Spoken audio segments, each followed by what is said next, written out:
The presence of God brings the fullness of joy. It's okay, so much. We'll teach that another time, okay? But he says in Psalm 15, he says, he who does his neighbor no harm, who speaks the truth from his heart, listen, who has no slander on his tongue, who does no harm to his neighbor, who does not cast a slur upon his fellow man, who despises a vile person, or the acts of a vile person. If you do something that is propagated by a vile person, then you do not despise a vile person. And he says, he goes on in Psalm 15, listen now, listen carefully. These are the practical things that will get you through and help you. He says, he who despises a vile man, but honors those who fear the Lord. So you'll see the opposite every time. He says, he who keeps his oath, even when it hurts, and does not change his mind. The oath is very important, but let's move on. And then he goes on and says, who lends his money without interest and does not accept a bribe against the innocent. He says, he who does these things shall never be shaken. In other words, your soul will never be shaken. Why? It starts with one thing. Very important thing. Speaking the truth from your heart and having no slander on your tongue. So there you go. It's simple, I know. But it's basically saying you can destroy your soul in seconds. And here it is. You want to give truth to others, then you must feed yourself on truth. Don't feed yourself on deception. Do not deceive. If you deceive, then what happens is you will give out deception. Now, that's just one thing, but I'm trying to show they are different. And I'm going to give you a very good example of a person, a very powerful woman, who names her environment, who speaks it out because of her soul being in sorrow. I'm just giving you the importance of this. So, Kim, I want to know about the curse. This is all about the curse, about how you can get rid of it. And we'll deal with that. But listen, I'm going to read something to you in Genesis chapter 35, and I'll just do it very quickly so that you can just hear what I'm trying to say. And it's verse 35, Genesis chapter 35. And verse 16. Here we go. I had not planned to actually give the scripture. That's why I'm taking long. Then they journeyed from Bethel. This is Jacob. And when there was but a little distance to go, Rachel labored in childbirth, and she had hard labor. Now it came to pass, when she was in hard labor, that the midwife said to her, do not fear, you will have the son. And so it was, as her soul was departing, that she called the name Benoni, which means son of sorrow. Is that right? Now I want to say something to you. Rachel, Jacob. Rachel is in sorrow because she knows she's departing when the son is born. And as she departs, due to the sorrow in her soul, she names the future son of sorrow. And Jacob, realizing that this was done out of a broken soul, a sorrowful soul, and that this boy would not need to live with that name, he called him Benoni. Is that right? Benjamin. Benjamin. That's right. Benjamin, which means son of my right hand. Now, what I'm showing you there is, even though Jacob was heartbroken, he was losing his wife. He loved her. He realized that she had spoken out of a sorrowful soul. How many times have you, in that moment where your soul is grieved, spoken out something that could have damaged people around you, damaged the future? One of the most powerful ways to overcome a defilement of the soul or a breaking of the soul is by obedience. Because when you commit an act of obedience, you are immediately aligning yourself with the will of God, and He can take it and restore your soul. Now, there are many other ways, of course, and I'm going to go through them with you. Let me to give you a few things curses that have come upon people. And as I said, don't forget the word that Jesus spoke. You must possess your souls through patience. One of the biggest things I found with people is they want it now. They want to know now how they can make their millions. They want to know now. And what happens is we lose patience, and in a moment of impatience, we lose possession of our soul. Remember something, it's your soul. It's your heart. It's your emotions. It's your life. And it's all about the soul. And you let somebody disturb that or take even possession of a portion of your soul to where there's rejection in your soul because somebody did it and you couldn't get over it. And so that's stuck in your soul there. Now, if you died and you never forgave and that rejection got worse and worse and worse, and you died with that, that is transferred to your children and to your children's children until somebody takes authority and says, I refuse to have the defilement of my soul. And that's what you did on Saturday. Saturday you said, my daughter is having this problem and she constantly has this problem. Or my son, or my family. We're constantly in poverty. What is it? We just try and venture out and that never works for us. That is broken. Now you have to guard your soul. You have to watch over your soul. That this doesn't come back with 7 more. Because that's what happens when the house is cleaned and it's wiped out and everything's gone. That thing wants to come back, and if it sees an open door, it'll be 7 times worse. Now you hear this because it's all in the scripture and it's there. You've read that before. So what happens is you go through this cleansing of your soul. It is cleansed by confession, cleansed by obedience. And then that thing says, you know what? I was kicked out of a really comfortable home. And I don't like to be out here, and I must get back because I had a secure place in that human being's life. This is where you go from Saturday till today, where you're saying, now, that will never happen to me again. I have suffered from poverty all my life, this person is saying, and many of you have said this. I ventured out, started a business, the business crashed. We tried again. We're constantly in debt. What is it that we're doing wrong? And then this is the thing you've got to understand. When you broke that curse, the way that you overcome that poverty in your life is you start giving. That's right. You do the exact opposite to the nature of poverty.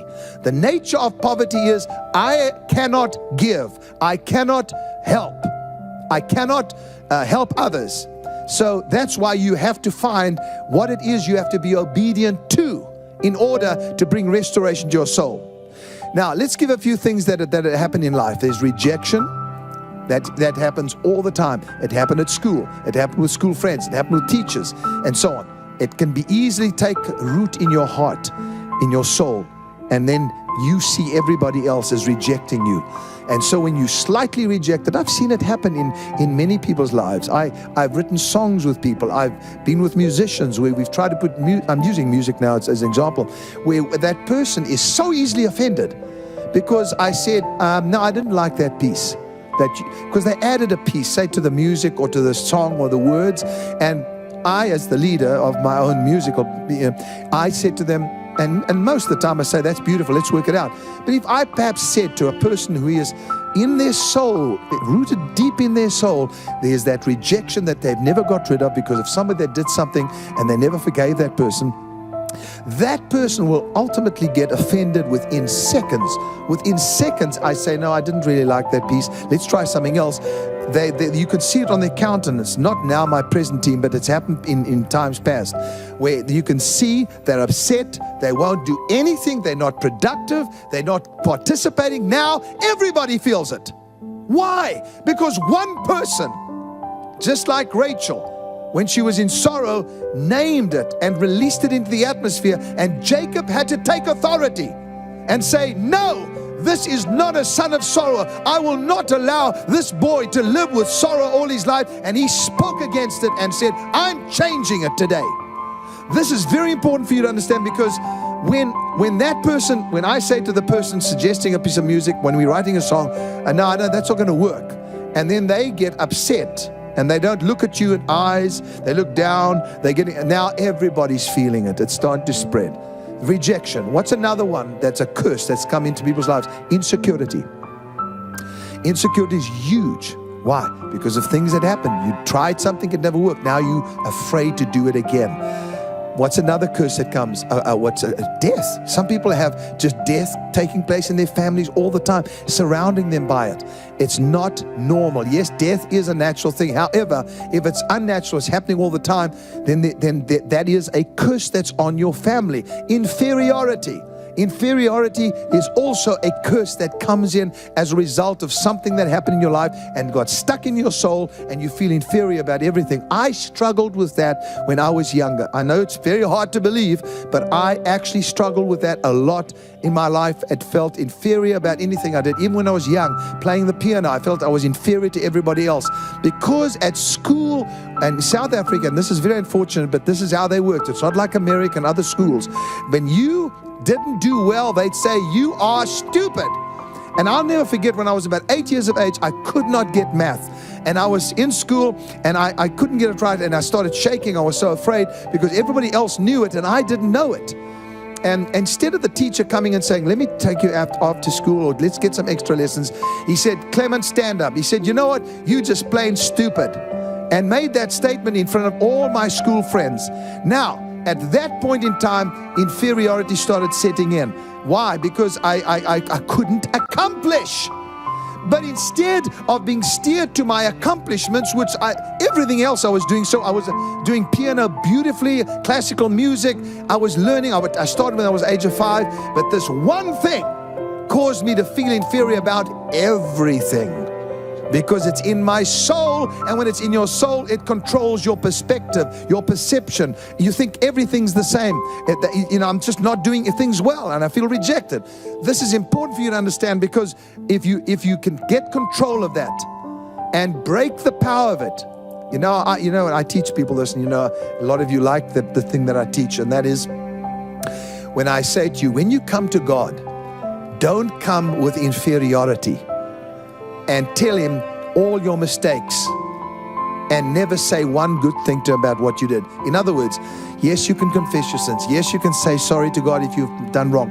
Here's the issue. I've made every one of you that have watched my prayer series, I got each and every one of you to say this over and over and over. I'm going to stand before you today, Lord, bless you, honor you, you're great, your name is great, and do all that. And then, God, I want to tell you a few good things that I've done. Because you see, we have this idea that he's constantly aware of the bad that we do. But, and I've taught you this, I don't have to get into it, but in the control of these curses, you have to come and contradict what you naturally feel like doing. And the more that you do it, the more control you get of it, and the more you take possession of your soul. In other words, when I do something, I used to come out of a meeting after I'd preached years ago, and I'd say, that was terrible. That was terrible. Why? Because of the inferiority factor. Until I got a hold of it, I listened to teachings, and I thought to myself, I'm so sick and tired of this. I'm going to see the good that I'm doing. Do you know that I wouldn't even allow my music, my preaching to be released in the 90s? I didn't want. To me, it was inferior. I felt inferior. This controlled me to the point where I just even got like that with God. Until one day I said, no, I'm not. I'm going to look for the good things, the powerful things, the powerful things that I do, and I'm going to speak about them, and I'm going to zone in on them. And eventually I got inferiority completely out of my life. And there are moments and times when it can happen, but I have complete control, which means, my friend, I am not very competitive. Now, there's a natural competitiveness, but there's that one that controls people to where you can go, there are 4 other pianists playing, and suddenly now I want to show myself better. And so there's this horrible competitive spirit that starts controlling you. These are things that happen in your life because of these things that have happened in your soul. I really hope you enjoyed that teaching as much as I did. And I really hope that it spoke to you and ministered to you as much as it did to me. And I just want all of you to know how important you are to us here at the House of Destiny. You're a part of carrying the vision and the legacy of my father. And that is the passion of my heart, is to do that. And my dad labored for 40 years, and he was doing what God instructed him to do. and this is God's work. So I really encourage you to be a part of not only being a member of the House of Destiny, but also supporting us as we carry the vision. And if you feel that God's telling you to give an offering, you know it's going to go to the right place, you know how to do it. It's very easy. When you do that, you are helping us to build on the foundation that my father laid. He did that at God's instruction, and he was obedient to God. And I'm so passionate about that, and I know you are too. And so you don't know how much you mean to us and your support. And we also have so many missions that you can give towards. All of that is helping to build a house. It's helping to build a house on the foundation my father laid.